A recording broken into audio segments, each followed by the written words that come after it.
estaba pensando en todo esto que está pasando con el coronavirus, con todas estas cosas que están saliendo a la luz, que esto, que lo otro, que hay detrás, que están maquinando.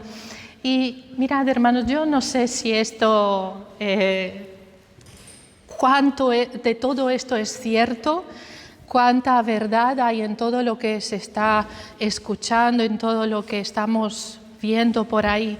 Yo lo que sé es que Dios es soberano y Dios está sobre todas las cosas y está sobre todos estos hombres malvados que están queriendo manipular o que están queriendo llevar a cabo un plan tan malvado.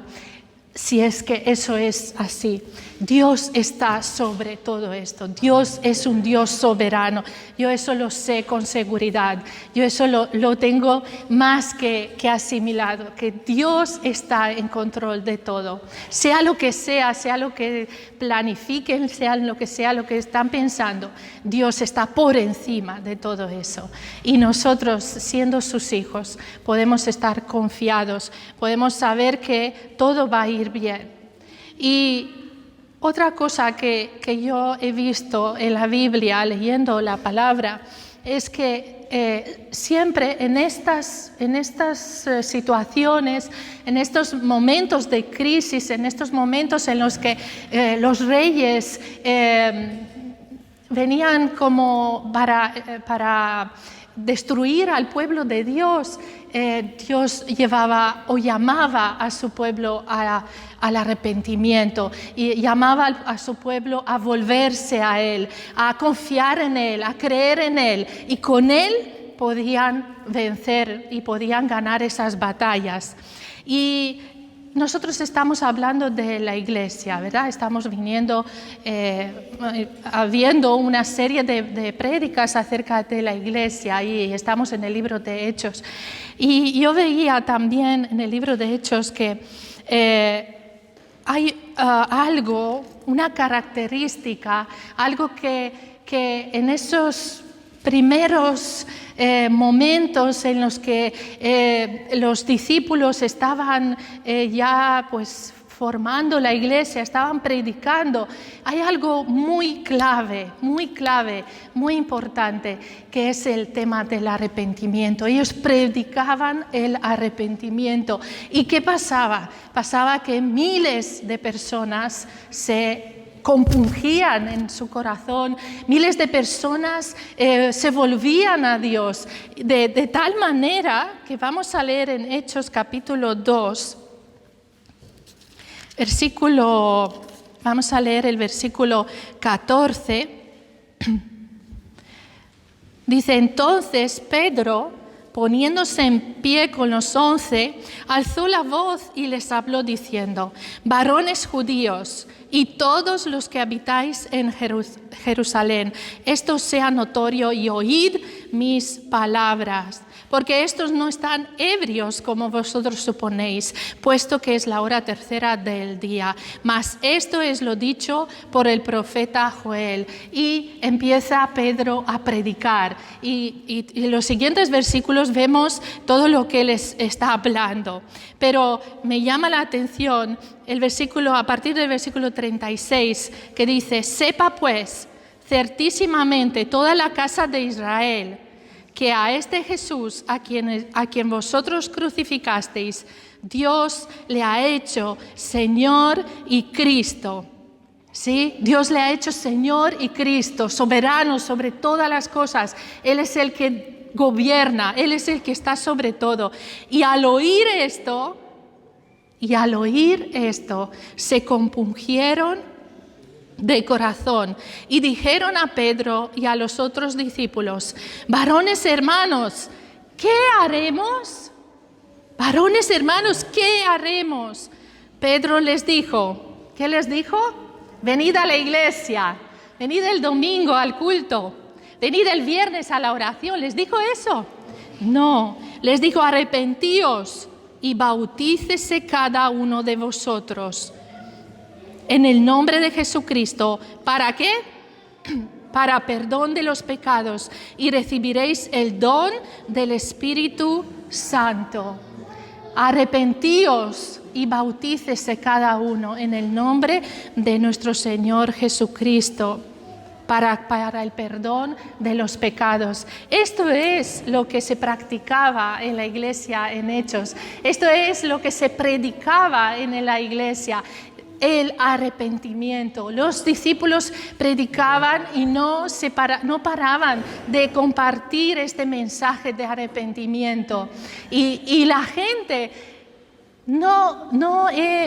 los discípulos no tenían que tirar de ellos, no tenían que decirles lo que tenían que hacer, sino que ellos decían, ¿qué tenemos que hacer? ¿Qué es lo que tenemos que hacer? Era como una necesidad, una cosa urgente, ¿no? que se tenía que hacer, y ellos se arrepentían, se bautizaban y se añadía a la iglesia, dice la palabra, cada día se añadían personas a la iglesia. ¿Será que nosotros hemos dejado de predicar el arrepentimiento? Me preguntaba yo. ¿Será que nosotros hemos dejado de practicar el arrepentimiento? ¿Será que nosotros hoy en día pasamos por alto muchas cosas que deberíamos de arrepentirnos y vivimos una vida cristiana light, una vida cristiana como que muchas cosas, bueno, no pasa nada, esto también puede pasar? Una vida cristiana ignorante a veces, porque no profundizamos en la palabra de Dios, porque no le preguntamos al Señor, Señor, ¿esto te agrada? ¿Esto está bien? ¿Esto es lo que tú quieres que haga?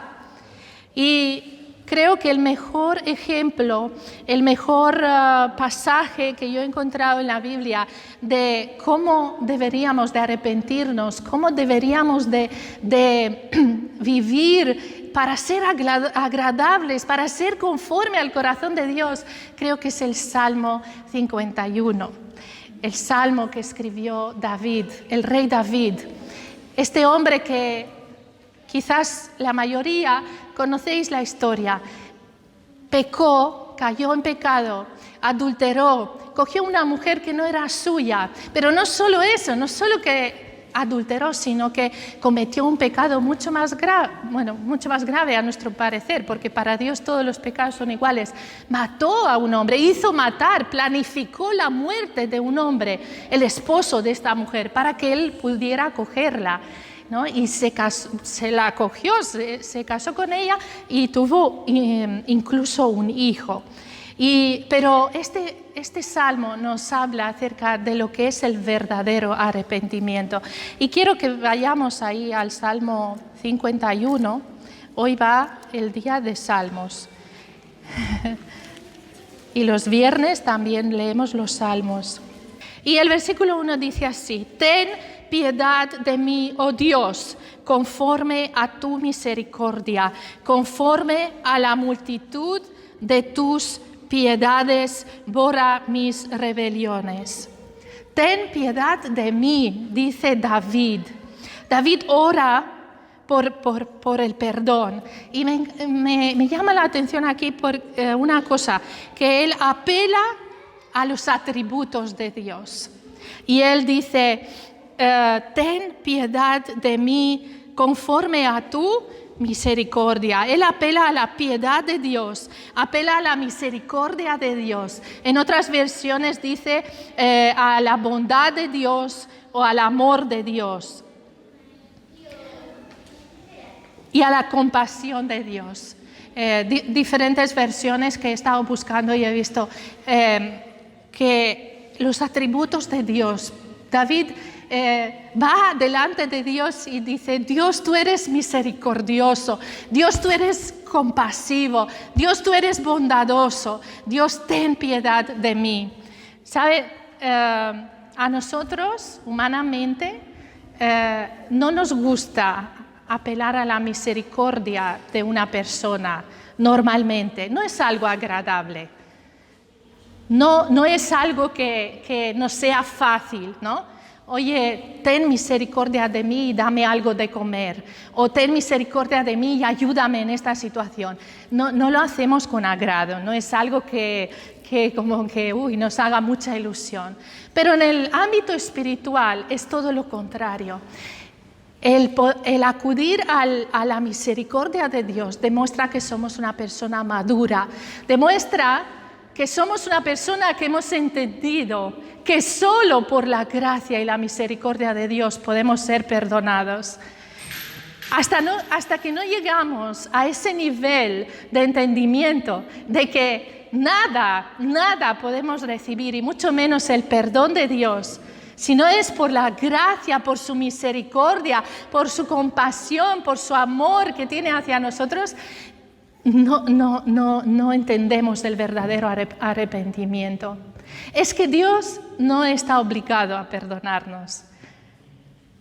A lo mejor pensabas que, bueno, Dios, porque es Dios y es bueno, me tiene que perdonar. No. Dios no te tiene que perdonar. Dios no tiene ninguna obligación de perdonar tu pecado. Si Él quiere, te perdona, y si Él no quiere, no te perdona. Pero lo bueno es que Dios sí quiere perdonarnos. Dios sí quiere al que viene humillado y arrepentido delante de Él, Dios sí quiere perdonarle. Después de que David apela a la misericordia de Dios, y fijaros, Él es el rey, que no me quiero saltar esta parte, Él es el gran profeta, Él es el que Dios usó para hacer cosas increíbles, para matar un gigante, para matar osos y leones. Él es el salmista, el que era inspirado por Dios para escribir tan increíbles poesías, ¿no? Y este hombre llega a ese momento de su vida en el que dice, Dios, es que no soy nada, no hay nada, no podría hacer absolutamente nada si tú no me perdonas. Y llega con esa actitud delante de Dios, apelando a su misericordia, apelando a su bondad, y dice, ten piedad de mí.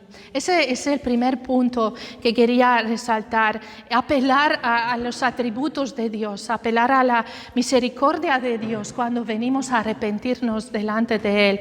La segunda cosa, dice en el versículo 2, lávame más y más de mi maldad y límpiame de mi pecado. En el versículo 1 vemos que dice, borra mis rebeliones. Luego dice, lávame, y dice, límpiame. Borra, lávame y límpiame. El segundo punto y la segunda cosa que quiero compartir es que tenemos que llegar a tener esa conciencia de pecado, de que estamos sucios, de que hay suciedad en nosotros, de que seamos conscientes de la gravedad de nuestro pecado, de que reconozcamos que, oye, sí, hay una mancha, estoy manchado, que está ahí, lo veo, ¿sabes? Dicen que las palomas, no esas palomas que hay por aquí, por Mataró o en Barcelona, sino esas palomas blancas, puras. Dice que esas en el momento que se sienten sucias, que sienten que hay una mancha sobre sus plumas, enseguida buscan el agua para poder limpiarse. Incluso son capaces de arrancarse alguna pluma para quitar esa suciedad. Ese es el punto para el verdadero arrepentimiento, para el arrepentimiento bíblico. Llegar a decir, es que me da asco este pecado, no lo soporto, no lo quiero expulsar de mi vida, lo quiero sacar, lo quiero arrancar de mí. Yo no quiero vivir así, yo no quiero tener ese pecado en mi vida. Si somos hijos de Dios, vamos a desear vivir una vida limpia, una vida en santidad y una vida en pureza. Es como cuando necesitas ducharte. No sé si alguna vez os ha pasado, ¿no? Yo creo que a mí me ha pasado que a lo mejor hemos tenido un día de trabajo, hemos estado en alguna cosa y dices, ay, es que lo único que quiero es llegar a casa, quitarme esta ropa y poder ducharme, sentir, ay, qué bien me siento después, ¿no? Qué limpia me siento, qué bien huele. ¿Por qué? Porque no soporto esa suciedad, no soporto ese olor. Ese es el segundo punto. tener conciencia del pecado, entender la gravedad del pecado y la suciedad y lo malo que es el pecado y aborrecerlo, no quererlo en nuestra vida. David no se queda indiferente cuando él es consciente, cuando él es enfrentado con el pecado. Siente que está sucio y no puede soportar el pecado. ¿Sabes? Esta es una evidencia de que eres un hijo de Dios, de que eres una hija de Dios. Cuando tú sabes que hay pecado y te quedas indiferente y puedes vivir un día más con ese pecado, quiero decirte muy claro, porque no puedo decirlo de otra manera, no has nacido de nuevo. Si tú puedes seguir un día más con ese pecado y tú no te arrodillas delante de Dios, si tú no dices, Dios mío, es que yo no puedo vivir más así, yo no quiero este pecado en mi vida, yo no quiero estos pensamientos en mi mente. Si tú puedes vivir un día más así, es que aún no has nacido de nuevo. Tienes que nacer de nuevo, tienes que entregar tu vida a Cristo y cada vez que peques, no vas a poder soportar ese pecado, no vas a poder vivir de esa manera, porque los hijos de Dios quieren vivir en santidad y quieren vivir en pureza. El tercer punto, porque yo reconozco mis rebeliones y mi pecado está siempre delante de mí. Porque yo reconozco mis rebeliones y mi pecado está siempre delante de mí. El tercer punto yo lo he llamado así: David no maquilla el pecado. No le pone maquillaje al pecado. No le dice, bueno, sí, he hecho algo desagradable. No, es que él dice mis rebeliones, dice mi pecado. En otras versiones que he estado buscando dice mis transgresiones, mi maldad. Le dice por nombre, le dice reconoce lo que ha hecho y dice está siempre delante de mí, no lo puedo quitar, no puedo ni siquiera cuando duermo, no puedo quitarlo de delante de mí. Porque en el Salmo 32 también dice, mientras callé se envejecieron mis huesos en mi gemir todo el día, porque de día y de noche se agravó sobre mí tu mano, se volvió mi verdor en sequedades de verano. Mi pecado te declaré y no encubrí mi iniquidad. Dije, confesaré mis transgresiones a Jehová y tú perdonaste la maldad de mi pecado. Se sentía mal de día y de noche, se sentía que se estaba secando por dentro mientras él vivía así. Pero él dice que reconoce su rebelión, le llama como lo que es pecado, es esto, es mentira, es no sé, lo que sea, esto es pecado en mi vida, eso es maldad, esto es transgresión, contra ti solo he pecado y he hecho lo malo delante de tus ojos. El siguiente punto es que David reconoce que el pecado es pecado porque ofende a Dios. Dice, contra ti solo he pecado. ¿Cómo, David? Has pecado contra Betsabé, has pecado contra Urías porque lo mataste, has pecado incluso contra el pueblo de Dios porque has dado un mal testimonio, porque has sido un mal ejemplo. Pero él aquí dice, contra ti he pecado. Porque sabes una cosa, ¿por qué el pecado es pecado? ¿Por qué el pecado es pecado? El pecado es pecado porque ofende a Dios, porque va contra el carácter de Dios y porque va contra las leyes de Dios. Y David reconoce esto. David dice, he pecado contra ti, he pecado contra Dios. No pensemos que solo los pecados que los cometemos contra los demás, eso es pecado, los pecados que se ven, que son visibles. Todo pecado, todo lo que va contra el carácter de Dios, todo pecado que va contra las leyes de Dios es pecado. Por eso los pecados que has cometido y que nadie sabe, pero Dios sí lo sabe, también son pecados. Y la segunda parte del versículo 4 dice... y he hecho lo malo delante de tus ojos para que seas reconocido justo en tu palabra y tenido por puro en tu juicio. Justo en tu palabra y tenido por puro en tu juicio. Aquí David habla de la disciplina. ¿Sabes? Dios no nos castiga por nuestros pecados. Dios no nos castiga, no tenemos que pagar por nuestros pecados. Una vez escuché a alguien que decía que tenemos que pagar por nuestros pecados. Por favor, corrijamos esto, no pagamos, Dios no nos hace pagar, no tenemos que pagar nuestras deudas delante de Dios. Dios nos disciplina, que eso es muy diferente. Dios nos disciplina, ¿por qué? Porque Él quiere restaurarnos, porque Él quiere que aprendamos y que no volvamos a cometer más ese pecado. Dios nos disciplina y David aquí acepta la disciplina de Dios. David aquí dice, tú eres justo en tu juicio, tú eres puro en tu juicio. Amén. Voy a ir rápidamente. El siguiente punto, creo que voy por el punto 6 y me queda uno más. Reconocer que el pecado es un problema de fondo.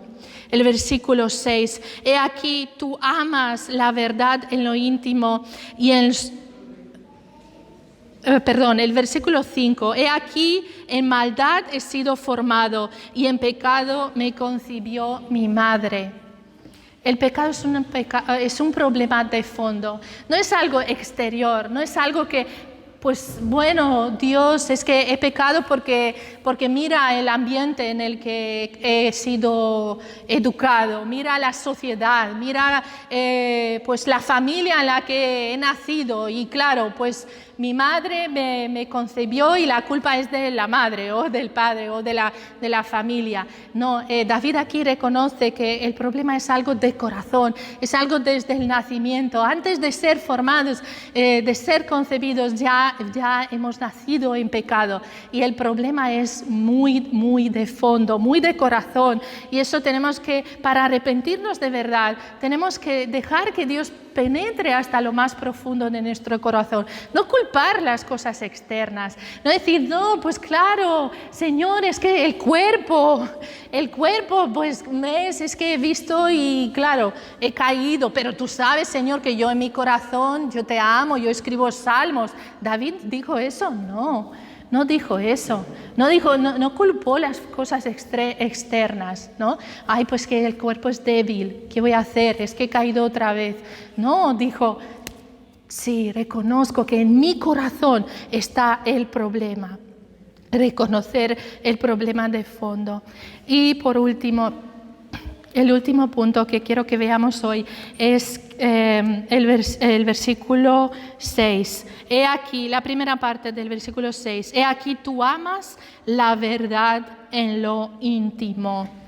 La verdad en lo íntimo. He aquí tú amas la verdad en lo íntimo. ¿En qué estado vivía David? En un estado de mentira, de engaño a sí mismo. Él se estaba engañando a sí mismo. Durante meses, porque pasaron meses entre que él planeó la muerte de Urías, entre que luego cogió, la mujer hizo luto, luego la cogió, luego se acostó con ella, tuvieron el hijo, pasaron varios meses. En esos meses, ¿en qué estado vivía David? En un estado de mentira, pero él aquí dice, ahora que se está arrepintiendo de verdad, dice, aquí tú amas la verdad en lo íntimo. Dice Primera de Juan, vamos a ver solo este versículo más, Primera de Juan, capítulo 1, del versículo 1 en adelante. Este es el mensaje que hemos oído de Él y os anunciamos. Dios es luz y no hay ningunas tinieblas en Él. Si decimos que tenemos comunión con Él y andamos en tinieblas, mentimos y no practicamos la verdad. Pero si andamos en luz, como Él está en luz, tenemos comunión unos con otros y la sangre de Jesucristo, su Hijo, nos limpia de todo pecado. Si decimos que no tenemos pecado, nos engañamos a nosotros mismos y la verdad no está en nosotros. Si confesamos nuestros pecados, Él es fiel y justo para perdonar nuestros pecados y limpiarnos de toda maldad. Si decimos que no hemos pecado, le hacemos a Él mentiroso y su palabra no está en nosotros. ¿Sabes? Nosotros los evangélicos no decimos que no tenemos pecado. Nosotros reconocemos normalmente que también pecamos, ¿no? Lo que pasa es que el problema está en que no los confesamos. Quedan ahí, bueno, Señor, tú sabes que soy humano, y no confesamos el pecado. Y si no confesamos el pecado, es como si lo negáramos, como si haríamos a Dios mentiroso, y la verdad no está en nosotros. El silencio es igual a negar el pecado. Cuando tú te callas y no confiesas el pecado, cuando tú guardas silencio y no confiesas tu pecado, es como que estás negando ese pecado. Porque hemos leído en el Salmo 32, dice, mientras callé. David en ningún momento no dijo, no, yo no he pecado, no, pero calló, no dijo nada, durante meses, calladito. No confesó el pecado, pero cuando dice, mi pecado te declaré y no encubrí mi iniquidad, dije, confesaré mis transgresiones a Jehová, tú perdonaste la maldad de mi pecado. Si yo reconozco el pecado y pido perdón, pero no quiero una transformación en mi vida, estamos solo a mitad. Es importante reconocer el pecado, es importante entender la gravedad de mi pecado, es importante ver que el pecado es un problema de fondo y es importante confesar el pecado. Pero después de esto, después de este primer paso, tiene que haber también una transformación, un cambio en mi vida. Y esa es la segunda parte que yo he dividido desde el versículo 6 hasta el versículo 12. Y luego la última parte, desde el versículo 13 hasta el 19, vamos a ver cómo sé que de verdad me he arrepentido. Pero quiero dejarles en esta mañana solo con esta parte, porque no quiero pasarme más del tiempo. Y quiero invitarte a que tú puedas reflexionar sobre esto. Reflexionar primeramente cuál es el pecado. Sabes, en esta mañana no hay ningún Natán que venga a decirte, tú eres el que ha pecado. Pero es el Espíritu Santo que viene a mi vida, a tu vida. Es el Espíritu Santo que viene a decirte, tú eres el que está pecando. Tú eres el que tiene que arrepentirse. ¿Sabes, David, cuando Natán le contó toda esta historia de las ovejas, lo podéis buscar y por favor leed ese pasaje. David se enciende y dice, este hombre tiene que ser castigado. Y David le dice, Natán le dice, eres tú. Y en esta mañana el Espíritu Santo dice, eres tú, iglesia. Eres tú la que tiene que arrepentirse. Eres tú, iglesia, la que tiene que volver al Señor. Eres tú, Lidia, la que tiene que arrepentirse de sus pecados. Eres tú la que tiene que pedir perdón a Dios. Eres tú, hermano, hermana. Eres tú, joven, eres tú el que tiene que arrepentirse, el que tiene que reconocer la gravedad del pecado, el que tiene que querer ser limpio. Te invito a que reflexiones y que te pongas delante del Señor, porque Dios sabe todas las cosas, no hay nada que Él no sepa de ti. Así que quiero orar en esta mañana por nosotros, por la iglesia. Señor bendito, te doy gracias, Padre, porque tu misericordia, Señor, tu bondad y tu amor sigue siendo, Señor, para nosotros ese refugio donde podemos ir, donde podemos acudir, donde podemos apelar, a donde podemos ir con confianza, sabiendo, Señor, que tú estás con los brazos abiertos, que tú, Señor, quieres y deseas desesperadamente compasión, restaurarnos, levantarnos, Señor. Te pido, Señor, por la iglesia, te pido, Señor, por cada hombre, cada mujer, por cada joven, Señor, de este lugar. Que podamos, Señor, reconocer nuestros pecados, que podamos, Señor, rendirnos, Señor, bajo a tus pies, Señor, y humillarnos y venir arrepentidos, Señor. No importa quiénes somos, no importa lo que hemos hecho, Señor.